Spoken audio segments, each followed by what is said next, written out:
जो मुद्दा सरकार उठने नहीं दे रही है उन सारे मुद्दों को कांग्रेस में समझ है। पकौड़ा तलने से मेड इन इंडिया होता है। का उत्तर प्रदेश का मंत्री ओम प्रकाश राजभर कल आरोप लगा रहा है कि 4 दिन मेरी माताजी भर्ती थी हॉस्पिटल में और 4 दिन में 4 लाख का बिल आ गया।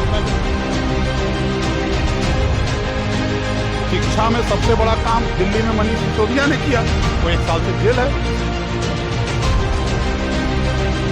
जरा चैन से सांस को ले भाजपा को भारतीय जनता पार्टी के अंदर के नेता हराए। नमस्कार, मैं सौम्या मिश्रा और आप देख रहे हैं न्यूज़ संकट। लगातार जिस तरीके से इंडिया गठबंधन को सपोर्ट मिल रहा है वो आदिवासियों का मिले, पिछड़ी जातियों का मिले और लगातार जिस तरीके से उनके मुद्दे कांग्रेस उठा रही है, ऐसे में सवाल ये उठता है कि क्या आने वाले समय में भाजपा के लिए ये एक बड़ा चैलेंज बनकर खड़ा होगा। आपको बता दें कि आज मल्लिकार्जुन खड़गे के आवास पर 63 संगठन जो है ओबीसी के, पिछड़ी जातियों को सपोर्ट करने वाले, वो सभी आज इंडिया अलायंस के सपोर्ट में यहाँ पर आए हैं। सर, सबसे पहले आपका नाम? मेरा नाम हेमंत कुमार कुशवाहा है जी। मैं जय भारत समानता पार्टी का राष्ट्रीय अध्यक्ष हूँ। मेरी पार्टी यूपी के पूर्वांचल में काम करती है। सर, ये बताइए कि आज 63 पार्टियों ने समर्थन दिया है, क्या कारण है समर्थन देने का? हम लोगों ने कांग्रेस पार्टी को समर्थन नहीं दिया है।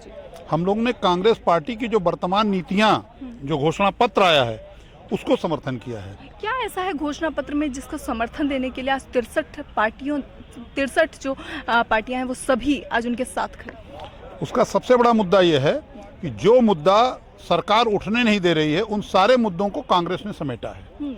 जैसे बेरोजगारी है, उनके घोषणा पत्र में सरकार उस पर काम नहीं कर रही। कोई काम सरकार ने पिछले 10 साल का आंकड़ा उठा के देख लीजिए, कोई काम बेरोजगारी पे नहीं हुआ, कोई काम महंगाई पे नहीं हुआ। अरे सरकार ने तो मेड इन इंडिया कर दिया, आप क्या चाहिए सर? अरे भाई, लिखने और छापने से थोड़े मेड इन इंडिया होता है। पकौड़ा तलने से मेड इन इंडिया होता है। रोजगार, स्वरोजगार भाई, आप बताइए ना, वंदे भारत के अलावा हिंदुस्तान में एक भी गरीब आदमी की ट्रेन नहीं चली। आज दिल्ली आना हो तो 2000 रुपए जेब में डालिए तब आप आएंगे। यही किया है मोदी सरकार ने, हर चीज को महंगा करना। क्यों? हवाई चप्पल वाले हवाई जहाज में नहीं उड़ रहे? अरे हवाई चप्पल वाले हवाई जहाज, अरे हवाई चप्पल भी छीन लिया मोदी ने। अच्छा। हवाई चप्पल भी छीन लिया मोदी जी ने। अच्छा। हालात इतने खराब हैं, आपको बता दें कि उनका उत्तर प्रदेश का मंत्री ओम प्रकाश राजभर कल आरोप लगा रहा है कि 4 दिन मेरी माताजी भर्ती थी हॉस्पिटल में और 4 दिन में 4 लाख का बिल आ गया प्राइवेट हॉस्पिटल का। जब उनके प्रदेश का, उनके योगी जी के मंत्रिमंडल का एक मंत्री बोल रहा है खुलेआम कि 4 दिन में मेरी माताजी का बिल 4 लाख रुपया आ गया और परसों उनकी माताजी मर भी गई, बनारस में उनकी लाश गई। अब इससे बड़ी विडंबना और मोदी और योगी के लिए क्या हो सकती है, मुझे बताइए आप। कि उनके मंत्री का बिल जब 4 लाख आ रहा है तो आम आदमी का तो बेचारा मर जाएगा। अब यही सबसे बड़ा मुद्दा है। क्यों स्वास्थ्य के मुद्दे पे मोदी जी ने, देखिए, अलग अलग जगहों पे लोगों के लिए, जनता के लिए जो है वो स्वास्थ्य फ्री किया, स्वास्थ्य केंद्र खोले, कितने सारे काम तो किए हैं। वो सारे काम आप एक साइड मैं बता रहा हूँ ना, शिक्षा में सबसे बड़ा काम दिल्ली में मनीष सिसोदिया ने किया, वो 1 साल से जेल है। इससे बड़ी और विडंबना मोदी सरकार क्या दे सकती है? अच्छा, आप बताइए ना कि मोदी सरकार में मनीष सिसोदिया को जेल शिक्षा के लिए और शराब के नाम पर, और जिसने आरोप लगाया मनीष सिसोदिया पर, वो 52 करोड़ का इलेक्ट्रो बॉन्ड जो है मोदी जी को दे दिया, वो आज खुलेआम घूम रहा है। मतलब वो तो कायदे से तो आज जो है मोदी जी को और उनके राष्ट्रीय अध्यक्ष को जेल में होना चाहिए। सर, गलत अगर नहीं थे तो सुप्रीम कोर्ट से राहत क्यों नहीं मिल गई? क्यों साल भर से जेल? देखिए, कानून की प्रक्रिया है, हिंदुस्तान के न्यायालय पर हमें भी विश्वास है। हाँ। हो सकता है 1-2 दिन आगे पीछे हो सकता है। अच्छा। लेकिन सारे नेता बाहर आएंगे। अच्छा। और मोदी का बुरिया बिस्तर 24 में बंध जाएगा, इसमें कोई दो राय नहीं। कौन कौन से मुद्दे हैं जिसके साथ सहमति बनी है इंडिया अलायंस?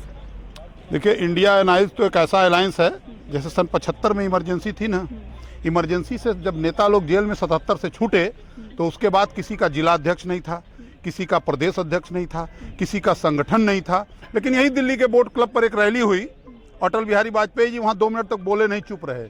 तो लोगों ने कहा लग रहा है अटल जी भूल गए, सो गए क्या कि नहीं बोल रहे हैं। तो उन्होंने बोला, कहा कि अरे जरा चैन से सांस तो ले लेने दो यारों।